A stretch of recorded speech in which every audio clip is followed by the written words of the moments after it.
Hey everybody, this is John for Pioneer Nexus MTG, coming at you with a quick deck tech with a deck we all know, love, despise, whatever. It's mono green. So a little bit of a different video than you'll see with most mono green content. Main purpose of the channel now, as we've kind of wrapped up most of the deck overviews we can do, is kind of take a look at different builds and look at different cards, kind of as more of a time capsule of these decks, for people to go back and kind of review specific cards being played in decks. For instance, mono green, you have the mono green Karn deck, you have the splash for Teferi, you have the splash for Nicky B here, you have the splash for Teferi. These are more just designed to show you the impact of the cards on specific gameplay. So the games are admittedly that you're going to see are a little bit slanted towards showing the impact and power of the cards. So we're not going to see the entire league, but we are going to see specific matches of the league to show the power of Nicol Bolas. Now, this list isn't the stock list right now. The stock list has Lovestruck Beast in the main, does not play Sylvan Caryatid, and is only playing usually a one of Nicol Bolas, if any at all. Reasons I'm doing this are a couple fold. I like having access to more dorks in my ramp matchups, especially dorks my opponents can't really readily kill. To pair with Wolf Willow Havens, obviously your Sylvan Caryatids are very difficult to interact with. They make decent blockers in a lot of matchups, etc. Rest of the deck, very stock, 4 Storm, 4 Cavalier, 4 Rolled Wolf Troll, 4 Karn, yada yada yada, 4 Mana Dorks, 4 Nykthos, all the fun stuff. Only running 3 copies of Kiora. I tend to see Kiora a lot regardless, so not a card that I noticed missing the 4th copy of, and it was the one way to get the second Nicol Bolas in the thing. Now, what does Nicol Bolas accomplish over something like Vraska or Teferi? I'm glad you asked. So, first off, it's mana pips for Devotion to Black when you're going for the Cauldron line. Not really relevant, but it is something to keep track of. It's card advantage in the mid-range battles. It allows you to kill annoying planeswalkers and creatures on your opponent's side, while the rest of your board can kind of keep your opponent's other dorks at bay. And it's an alternative win con. If you're able to get rid of all your opponent's legendary things, they die when you activate its ultimate. So, kind of a neat package all in one. You can't cast it traditionally, but you can cast it with either Oath of Nissa in play or Alpha Storm the Festival. So, can get Gum Dip on your hand once in a while, but overall, nothing terribly exciting. As far as the sideboard at this point, things obviously switch up a little bit. Pestilent Cauldron, obviously this is the infinite combo. Restorative Burst, yada yada yada. Pair it with the Chain Veil. The combo gets a little bit shorter. You need a little bit less devotion. I believe the Pestilent Cauldron combo, it requires 14 devotion without the Chain Veil. And I think it's like 8 or 10 with. Like I said, I'm not an expert on the combo. I try to avoid doing the combo whenever possible because it's very time consuming and very annoying to click through. But it is something you need to be aware of. Woodcolor Automaton, newer addition to the deck from Brothers War. This allows you to untap Nykthos basically. Cityscape Leveler, replace Meteor Golem. Bigger, better. A little bit harder to cast at 8 mana as opposed to 7, but nothing too fancy. Godpharaoh Statue, kind of your coup de grace in the games where you get to snowball ahead. Sky Sovereign, you're probably your best card against creature-based matchups and against Rakdos. Deals with pretty much everything in their deck except for Sheoldred. The Chain Veil helps with a combo, allowing you to activate your Planeswalkers almost infinitely. Transmogrifying 1, way to kill problematic creatures, leave behind a 2/4 Ox. Stone Brain, yet another new tool to the deck, kind of strips your opponent of win cons, is an alternative way to win with Karn, stripping your opponent out of all the cards that matter from their deck. Slow, annoying, hard to play against, but something you should be aware of. Reckoner Bankbuster helps you draw cards. Damping Sphere primarily here for the mirror match, and Lotus Field combo, Pithing Needle when you need to shut down annoying permanents, such as your opponent's Thespian stages, Planeswalkers, etc. Haywire Might, good way to blow up Fires of Mention and other such annoying artifacts and enchantments. Notably, non-creature, does come up once in a while, more in Modern than in Pioneer, but still a clause you should be aware of. Tormod's Crypt against graveyard nonsense like Arclight Phoenix and Greasefang. And then Darksteel Citadel when you need to be able to go fetch a land with your sideboard. Now there are other sideboard options as we're playing different variants of mono green for kind of evergreen content. We will cover some of the other ones, you know, things like Heart of Karn. There's a few others out there that people play. But this is the list we're rolling with. Let's get in the matches and see how Nicky B does in mono green. Hey everybody, this is John for Pioneer Nexus MTG coming at you with some gameplay with mono green devotion with Karn, with Nicol Bolas in the list. So let's get some gameplay rolling. First match, we were taking a look at our opening hand of Elvish Mystic, Kiora, whole bunch of other stuff. Seems pretty solid. And we are on the play, so we will get to do green devotion stuff. Pass to our opponent. Our opponent leads on a Jetmir's Garden. We go Kiora. Might be incorrect to untap and get in for one here, but against a deck they potentially go over the top of us, probably a good idea to get damage in. Alright, Stomp, so we're likely up against some type of Fires deck, probably Keruga Fires. Yep, Keruga Fires, so needing to kind of get this game over with as quickly as possible. Yet our opponent has a temporary lockdown. We play Karn. Karn gets a land. And opponent goes Fires of Invention, Fable the Mirrorbreaker. We play Cavalier. Cavalier hits us a land, draws us a card. We play Oath of Nissa, still looking for a copy of Nykthos, which would kind of let us go nuts despite our opponent's a ton of interaction so far.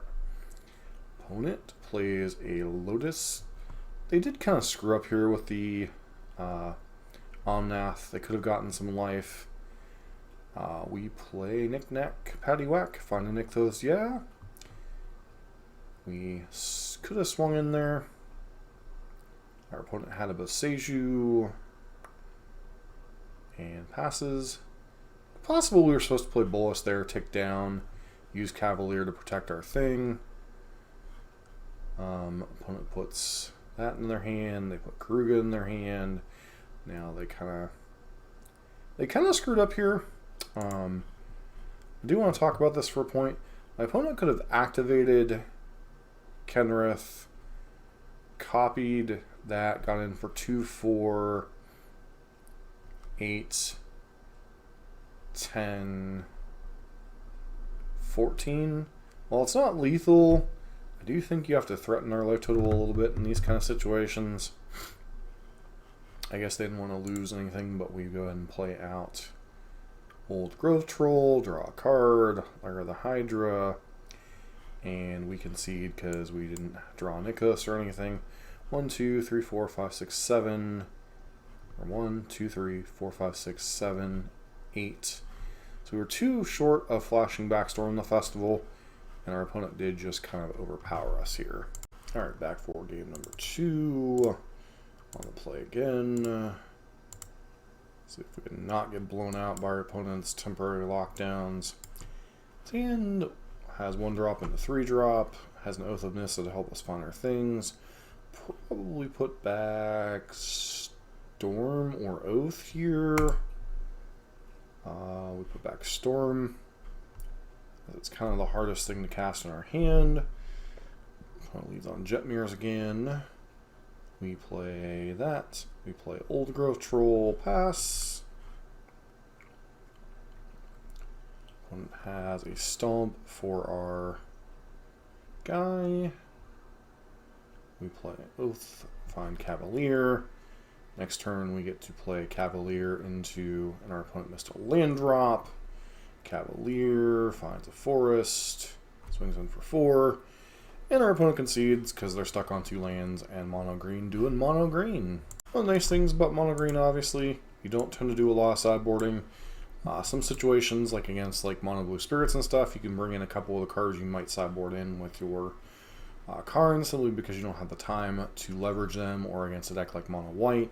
But, you know, we're up against a deck that has a relatively similar speed to us, maybe a tiny bit slower, and we really need the power to leverage all of our tools.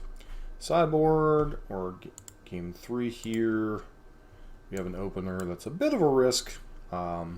We have double Oath of Nissa to try to find lands, so I think this hand is perfectly justifiable. But if this elf dies, we might be in a little bit of trouble. Our opponent plays Leyline of the Void. Not the best card in the matchup, but can bring it in against Storm the Festival. Feels a little bit situational, but I guess if you feel behind in the matchup, you gotta do what you gotta do. Stomp. We took the Forest with Willow Haven.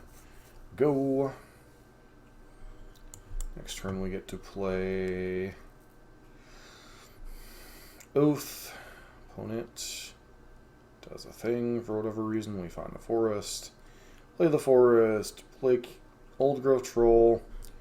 I'd have been correct to play Kiora there, but we find Nicky B. This is one of those situations where Bolas gets to come down and kind of dominate, kill our opponent's first threat. Now they have to have Fires plus a big play to get back into it.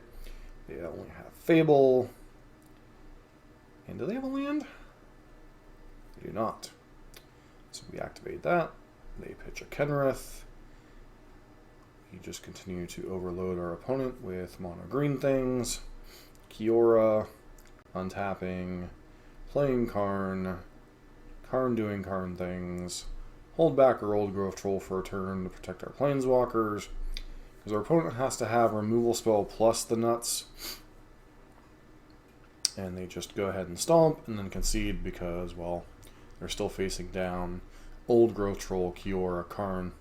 So, one of the main reasons I did this league was to see the effects of Bolas. Now, the first game, we had an opportunity to kill an Omnath before our opponent's board got out of control. It might have been reasonable, although I think the Karn or the Bolas would have died too quickly to be useful. This time it came down, drew us a card, forced our opponent to use a stomp, and then, you know, we still get to protect our two main Planeswalkers, and the opponent really is in a tough position from there. So I think Bolas does add a good bit of leverageability in these mid-range-ish matchups.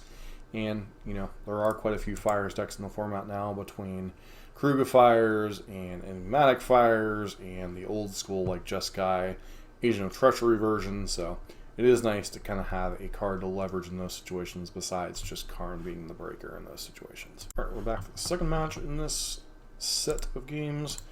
We're up against Pygonti, who is a notable Magic Online grinder. At least I've seen them quite a bit. This hand's a little bit risky once again with the one land problem, but you do have Oath of Nissa to define your thing, so it seems perfectly reasonable. We go Llanowar Elves, go. Opponent goes to Forest Llanowar Elves, so we're up against Elves or the mirror match. We have to run out Oath of Nissa, we find the Forest, play the Forest, play our other Elf, go. Opponent gets to play their Oath of Nissa, finds a Nykthos, they have Elf, they have Heart's Desire. We've played Wolf Willow Haven into Old Growth Troll. They get to play Karn here. They take down for the Stone Brain. We attack their Karn, just get it off the board. We go ahead and play Nicky B here. Just tick it up, no reason to kill one of their dorks. Opponent gets to play Storm the Festival and hits Oath of Nissa, Oath of Nissa. Cavalier Thorns coming up next turn. They get to pressure our Planeswalker a little bit. However, we're in the weird situation where we really need to find a Nykthos, so we play out Cavalier. Cavalier just finds us nothing, and now we might find ourselves overwhelmed by our opponent's Nykthos plus Dorks. Opponent plays Cavalier. They get to activate Nykthos for a bunch. Flashback Storm the Festival, or just cast Storm the Festival. Find Kiora, find Cavalier. Get to go nuts here. Stone Brain. And from there, we're just in a world of hurt as they're going to start removing our win cons. So, the mono green mirror, y'all. Alright, we're back for game 2. We see this hand, which has a Nykthos. Green source, pretty solid overall. Elvish Mystic, go. Or Land War Elves, go, it looks like. Past our opponent. They also match with their elves. Elves are all you need. Run out Sylvan Caryatid. Get our elf online. A little bit late for elf on a shelf, but, you know. We get to play Storm the Festival. Not the most impressive. We continue to develop our mana. Our opponent, can they answer back? They answer with Karn. Karn getting Tormod's Crypt. Tormod's Crypt going crazy. They get to play Heart's Desire. We get to activate our Nykthos, play Karn. Karn grabbing Boat. Boat shooting Karn. And our opponent cannot kill Karn at this point. So we block. Karn goes to 1. Opponent plays an Old Growth Troll. We get to play a Storm the Festival. We find Nicol Bolas Cavalier. We get to find another Nykthos. And our opponent concedes. Bolas can take up or kill their troll. Sky Sovereign can kill another one of their idiots. And we still have Cavalier of Thorns back to block. So this is very much a snowball matchup, but another situation where Bolas might be a superior option to something like another Nissa or options like Teferi. So, good card to have access to. All right, back for the exciting match. Game number 3 against the mirror match, where generally being on the draw on the deciding game is a bad thing. So, we have a good opening hand. Dork into Wolf Willowhaven, into Old Growth Troll, into Karn. We have a Nykthos. What more could you want, right? Our opponent starts doing the dork thing. We answer by doing the dork thing. Opponent plays Wolf Willowhaven. So they get to have a very similar opening to what we have, but unfortunately their acceleration is better. So they get to play Cavalier. Cavalier finds them a forest. They get to get in for 1. So this turn, Old Growth Troll, play Lyra the Hydra, and pass. Opponent plays a Kiora. Kiora presumably leads to them being able to flash back a Storm the Festival. And then this is where they just go waka all over your face and the game's over. So they draw a card, they get another Cavalier. They get another Nykthos. They get to flash back another Storm the Festival. They find Nicol Bolas of their own. And at that point, we can't come back. So, you know, not a very interactive matchup. But, you know, you do get to watch two ships kind of passing in the night. And he who goes bigger and lasts longer wins the match. Alright, we're back for our 3rd match in this set. We are on the draw with a fairly reasonable opening hand. Maybe one too many forests, but it's a hand we can roll with. It's got mana, it does things. Our opponent opens on a Riverglide Pathway, so some type of Izzet deck. Possibly Phoenix or some type of combo deck. Opponent's got a Wild Slash. Do we play into Spell Pierce? We do. And our opponent doesn't have the Spell Pierce. So, Reckless Impulse. Okay, so this is most likely not hooked on Phoenix. But what deck are they? Opponent's got a Lightning Strike that they choose not to cast. They whip out their Kuzamo faces Kakuzan. We have a bunch of mana. We play a Storm the Festival, get a Bolas and a Cavalier. That finds us a land, and our opponent concedes. So, Spray Dragon probably indicates their opponent is more likely to be a Prowess-based deck, or just a more aggressive version of Phoenix. So we're not facing off against something like Ledger Shredders and stuff, most likely. This is probably more of a Prowess-based deck. So, well, It doesn't impact our sideboarding because we don't sideboard. It does tell us a little bit something about our opponent's deck and what kind of hands maybe we should lean into. All right, back for match number 2. We don't have to look at sideboarding because, well, we don't sideboard. This hand's got a little bit of redundancy, which is nice in terms of the Elvish Mystic, Land of War Elves, because we know with our opponent being the deck that they are, they probably have a bunch of Wild Slashes and Fiery Impulses, so our first one's probably going to die. So it's good to have a backup. Opponent leads on Shivan Reef, generally indicating something's going to die, and shockingly, it dies. Our opponent leads on their Sprite Dragon, starts beating our face. We play an elf and pass. Opponent plays an opt and second slashes our second elf, starts hitting us with a slightly bigger baby dragon and passes, continues to grow their dragon. They continue to grow their dragon further.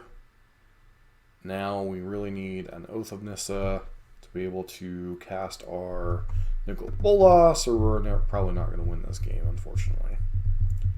Our opponent plays a Swizzle Spear with a Play with Fire, and that's just lethal. So our opponent has a turn 5 kill when they just didn't do anything until turn 2, really, other than killing our dorks. So Sprite Dragon, certainly a card that can be a problem, especially if it grows beyond the power and toughness of Cavalier. And our opponent was on the play, so let's see what we can do on the draw in game number 3. All right, now for the fun deciding game number 3 of match number 3. And we're on the play. We have a hand with some dorks, a Caryatid that our opponent can't interact with, and Oath of Nissa to find us more lands. This is probably a fairly solid hand in this matchup, especially since Caryatid can block most of their idiots. Yep, except for Shocker, they have a Wild Slash for our dork. We play Caryatid, they pass, they play Reckless Impulse. We play a bunch of dorks, and our opponent is opting for more options. They play Stormwing Entity, which probably a fairly reasonable card. It's not as good as Fey Dragon, but we find a Nicky B once again coming up clutch, killing our opponent's thing. They play a Chandra, they take it up. They find an Alpine Moon. We have a Cavalier, so their Chandra gets to stick around, unfortunately. Sprite Dragon go. Oh, yo. Dragon continues to grow. Ho, ho. And we have to get this Chandra dead soon. They have another Planeswalker in the form of the Royal Scions. So they attack with their 6/4, which I find interesting. We find another Cavalier. We're pressuring their life total, which don't know if that's correct there, but we do want to try to end this game fairly quickly. And our opponent has 2 creatures in play now. They have a Fight with Fire for our face. They Chandra with a Shivan Reef. They choose to hold back here as they can't swing through the Cavalier. We find a Wolf Willow Haven, not the most exciting card in the deck, but we attack Chandra with both here. Our opponent chooses to only chump block with 1, which may not have been correct. If they would have chump blocked with both, then Chandra would still be at 7 loyalty, and we could be in a world of trouble, especially with Royal Scions. The problem is they're just threatening 2 ultimates that we have to answer. So our opponent has a 6/6 Fey Dragon, or Sprite Dragon I should say, Fairy Dragon. They exile a card, cast another Consider. They're getting to have a very, very big dragon. Opponent's Stormwing Entity, sure. Does Royal Scions tick up to give it first strike? No. They choose to think that using that to pressure us would have been good. This forces us to attack their Royal Scions. We can use Karn to go grab Cityscape Leveler to blow up one of their Planeswalkers. We blow up Sprite Dragon. Comes into play, draws us a card. Go ahead and attack into with their Planeswalkers. Our opponent has an Ether Gust, which puts us in a dangerous situation here. Now they get to ultimate the Royal Scions, and with the right draws, that could have been very bad for the home team. Reckless Impulse finds them a Swift Spear and a land, and they concede, so they did not find the direct damage that they were looking for to close out the game. So we definitely had some lines we could have taken that would have been better. All-in attacking the Royal Scions might have been the better thing to play around something like Ether Gust. But, you know, once this deck gets rolling, it's kind of hard for a lot of decks to keep up with it. Really, you have to have something like Farewell and Blue-White Control to really wipe the board, and then you're still dealing with Planeswalkers. You know, that's the thing with Mono Green is, you know, once that initial ball gets rolling and you haven't stopped their early dorks, or say they go like turn 3 Old Growth Troll with then play a Nykthos, you know, even if you've killed all their early mana dorks and Wolf Willow Havens and whatnot, they can still easily get rolling. But you have to take advantage of that, so you need both pressure and disruption. You know, we saw Bolas show up a number of times throughout this league. You know, I was playing 2 in the deck mainly to test to see how powerful the card is in the matchups. Obviously, it's a very good card. You know, when you have Oath plus Storm, you have plenty of ways to be able to cast him. So, you know, it adds to the threat density of the deck. I know a lot of people are liking Lovestruck Beasts. Some versions obviously running things like Sky Sovereign, Nissa. Some versions running Elder Gargaroth. You know, that 5-drop, you know, Teferi. I really think Bolas might be the best of the bunch. Now, obviously, Teferi lets you combo a little bit easier. But I really think there are many games where you don't need the combo. You just need some arbitrary way to kind of take advantage of your mana. And it's nice to also have a card that has utility that kills creatures and planeswalkers too. So, solid card overall. Deck still solid. A lot of people find it annoying, kind of mindless to play, but there are a lot of decisions to be made, especially with, you know, your mulligan decisions, what you're getting with Karn, etc. But deck is consistent at what it does. Its strengths are well known, its weaknesses are well known, but never hurts to take a look at the deck, different builds of it a little bit.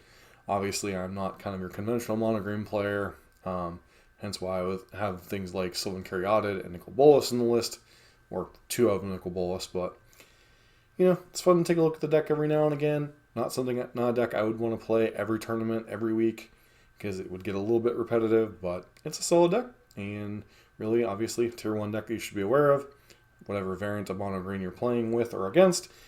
You know, you have the Teferi version, the mono green version, the Bolas version, ones with Bolas and Teferi, the ones that are a little bit more in on Teferi and have like a portable hole in the sideboard.